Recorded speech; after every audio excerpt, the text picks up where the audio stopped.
All right, today we're gonna bring a kitchen faucet.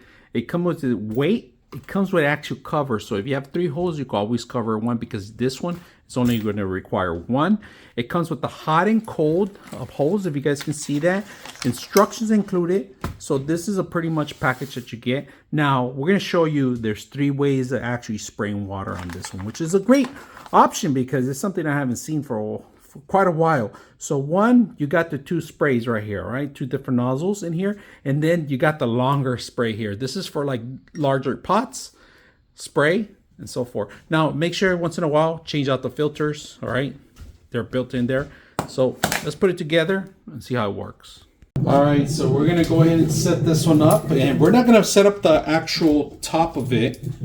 We're just gonna set up as is. So we're gonna put it in here.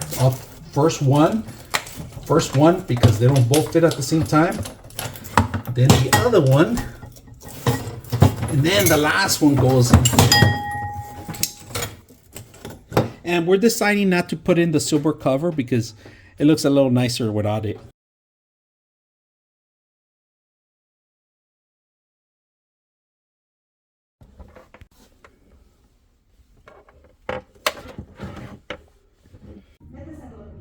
Yeah, I did. Ooh. Leave it on.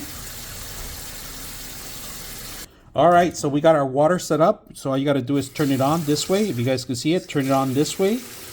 You got this type of shower here. All right, we got the stretchable holes here, if you guys can see that. So this is my favorite feature. All right, so overall, here it is. I like the spray version. I like the actual faucet part. This is stretchable. Comes in. Make sure you have your weight and your proper setup. We choose not to set up the plate. We want to keep as is. Make sure you have enough area support in the back, not to hit the wall. You got off and on, hot and cold. Hope you guys enjoy the video.